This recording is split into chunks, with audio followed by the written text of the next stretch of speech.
sini saya Aden Westabro Ginting dengan NIM 07231005 dari Teknik Sipil Angkatan 23 dari kelas Perangkat Lunak Teknik Sipil kelas B.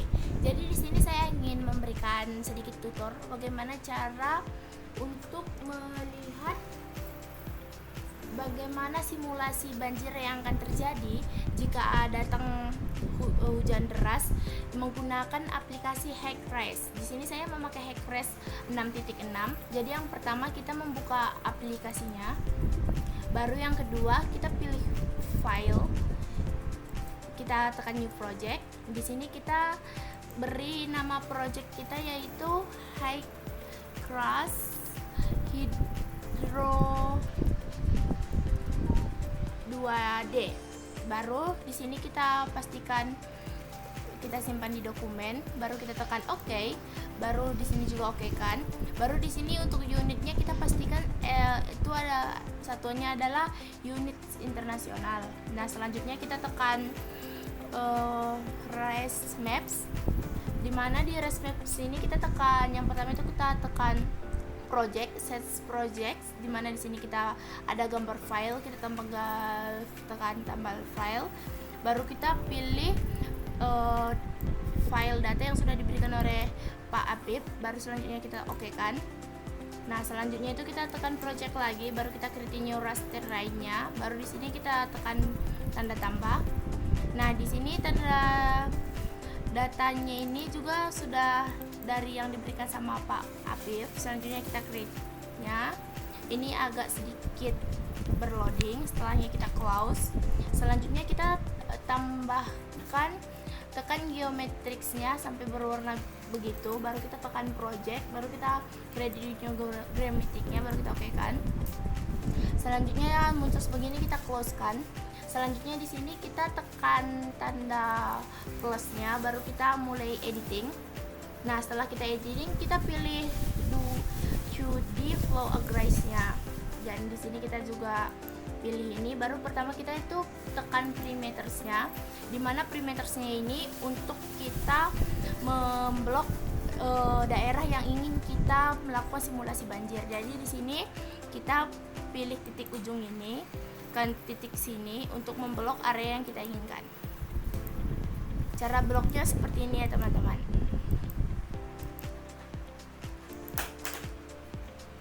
Nah, jika sudah sampai di ujung seperti ini, kita bisa tekan 2 kali. Setelah itu kita oke kan. Nah, di sini kita pilih DX-nya itu 100, DY-nya 100, dan kita tekan di fill meaning and value-nya itu adalah, ini sebenarnya kita bebas pilih berapa aja, cuman pada umumnya rata dipakai itu 0.035. Seterusnya itu kita tekan generation completion points. Nah, setelah itu kita close. Jadi itu fungsinya supaya kita bisa melihat area yang sudah kita blok. Selanjutnya itu kita pilih reference generation. Di sini kita zoom aliran sungainya. Ini tuh berfungsi supaya kita dapat mempertegas atau membentuk aliran sungainya. Dan tips and triknya itu kita usahakan garis yang kita bikin ini tidak memiliki bentuk yang sedikit lancip ataupun bermiliki sudut yang tajam. Dan kita bisa melakukan ini sampai ujung. Jika kita sudah membuat bagian atas seperti ini, kita juga bikin bagian bawahnya dengan yang sama. Kita bikin di pinggir aliran sungainya dan kita tidak mengejumnya terlalu dekat dan tidak membuatnya berbentuk lancip atau tajam. Ya. Dan jika bagian bawahnya juga sudah selesai seperti ini, kita dapat menekan 2 kali dan kita oke kan. Nah, jadi di sini akan terlihat bagian sketsa airnya, aliran sungainya. Setelah ini kita ke reference region-nya, kita klik kanan, kita tekan edit reference-nya. Di sini X-nya kita tulis 20, Y-nya juga 20.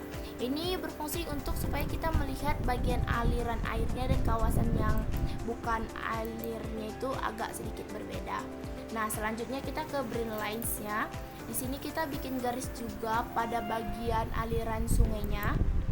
Ini kita bikin pada aliran tengah sungainya. Jadi kita bikin dari atas sampai bawah. Nah, jika kita tidak sengaja menekan seperti ini, kita tinggal oke-kan dan kita tekan Ctrl Z supaya kita bisa melanjutkan garis yang sebelumnya kita sudah buat. Dan untuk bagian ujungnya ini kita bikin perlahan supaya bentuk sungainya dapat berbentuk sesuai dengan keasliannya. Selanjutnya, jika aliran sungainya sudah kita garisi sampai ujung begini, sama seperti yang tadi, kita tekan 2 kali. Ctrl Z. Oke, kalau sudah seperti ini kita oke kan. Baru selanjutnya itu kita hentikan editingnya. Yes. Setelah itu kita tekan completion points-nya. Nah, di sini bisa dilihat mana perbedaan antara aliran sungai yang sudah kita bikin tadi dan wilayah-wilayah arsipannya. Selanjutnya kita tekan editing lagi. Baru di sini kita ke boundary condition lines. Nah, di sini kita kasih garis masuknya air dari hulunya. Kita tarik garis begini saja, baru klik 2, habis itu kita oke kan. Habis dari sini kita ke hilirnya.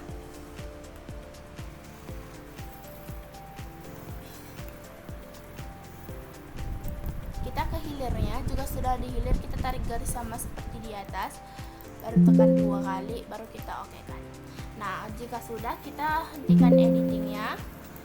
Selesai kita hentikan, kita close dari papernya ini. Selanjutnya kita edit, baru kita tambah geometri data, baru kita tekan file, kita open geometri data. Ini kita tekan data yang tadi, baru kita tekan. Nah, jadi akan muncul data kita seperti ini, seperti gambar yang tadi. Baru kita close. Selanjutnya kita tekan edit, kita add stable flow data. Di sini pastikan yang paling atas itu adalah line 2, yang pertama itu line 1. Jadi line 2 kita tekan di boundary condition-nya, kita ke normal depth. Di sini kita tekan 0.001, baru kita oke kan. Yang kedua ini kita tekan flow hydrograph ini, baru di sini untuk data flow-nya kita ambil dari data yang sudah tersedia. Jadi kita salin data yang sudah ada. Kita Ctrl C, baru kita di sini kita Ctrl V. Selanjutnya kita pilih view start data, dimana tanggalnya itu kita bikin tanggal 1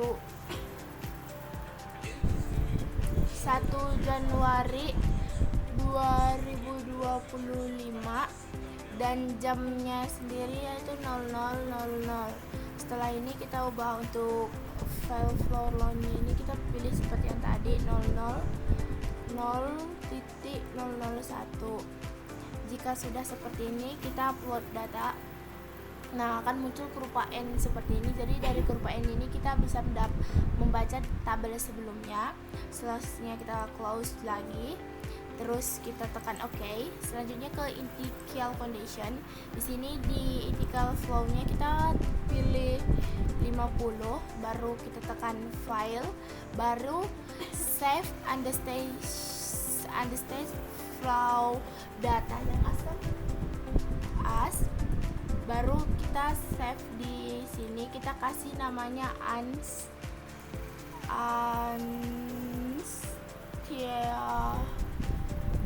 Anstiadi. Baru kita oke kan. Selanjutnya di sini kita close saja. Selanjutnya kita tekan keran, kita unstable flow analysis. Jadi di sini keempatnya ini kita klik saja.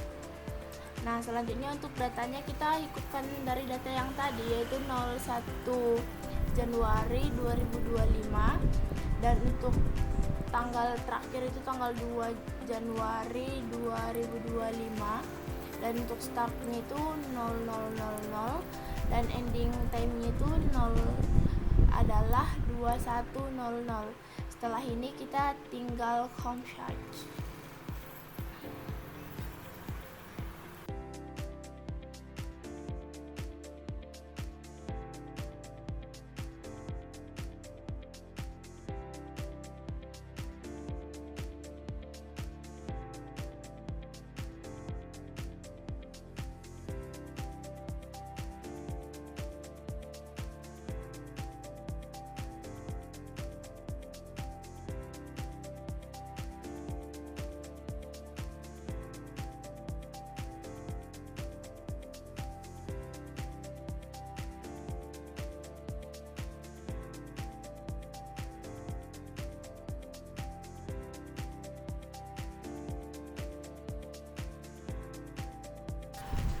Jika sudah hijau begini, kita bisa untuk melanjutkannya. Dan sedikit reminder kalau untuk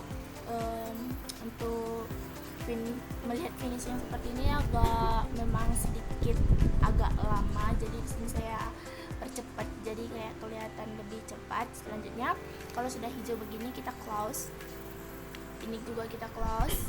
Selanjutnya di sini kita lihat lagi ke mappers kita. Jadi di sini terlihat gambar geometri dari gambar kita tadi. Baru kita untuk melihat tampilannya kita tekan result, kita centang, baru kita lihat ke deep. Nah, jadi di sini kita melihat simulasi dari airnya. Dan kita jika ingin melihat simulasinya kita bisa tekan ini. Jadi kita akan melihat bagaimana perlahan airnya akan kelihatan. Nah, jadi untuk melihat bagaimana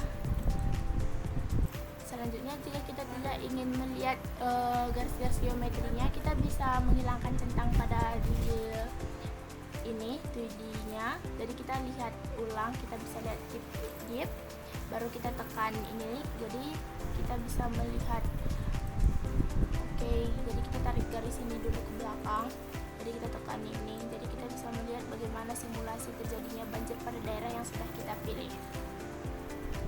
Selanjutnya jika kita ingin mengganti petanya, kita tinggal klik plan 01, kita klik kanan, baru create a new reshape map layer, baru kita hydraulic ini kita tambahkan, baru kita tekan deep velocity-nya. Nah, jika sudah begini kita tinggal add maps, baru jangan lupa tekan maksimumnya, baru kita add maps-nya, baru kita close. Jadi kita akan bisa ngelihat aliran dari sungainya seperti ini. Oke, jadi kalau kita ingin melihat tampilan versi dari satelitnya, kita bisa tekan map layers, baru kita klik kanan, baru add web imagery. Di sini kita bisa pilih big satellite, kita big satellite yang Google, baru kita tekan OK. Nah, jadi akan terlihat seperti ini. Dan jika kita ingin melihat aliran sungainya, kita bisa tekan deep ini, dan kita bisa play. Loh, kok nggak bisa? Jadi bisa kita lihat seperti ini.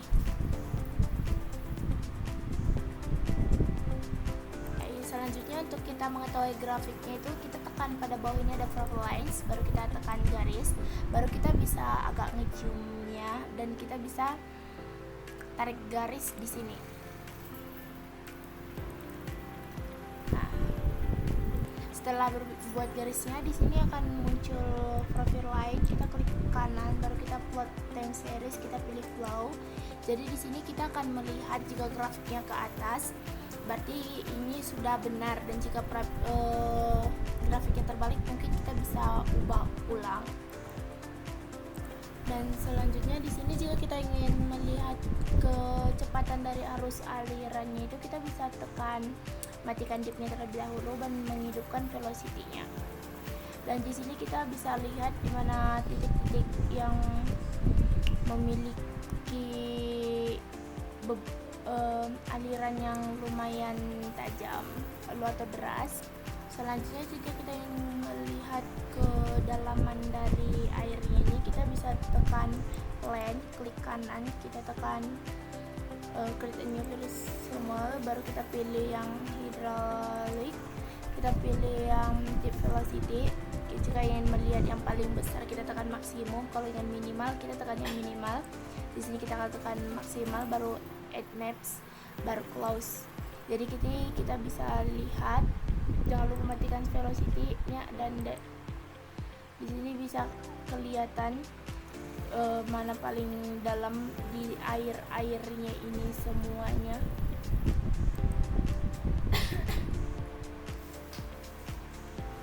Jadi untuk melihat kecepatan kali kedalamannya itu kita tinggal tekan yang WSMX nya ini, nanti kelihatan di sini dimana yang paling dalam dan yang kecepatannya. Jadi sekian yang hanya dapat saya sampaikan, jika ada salah kata mohon dimaafkan dan terima kasih.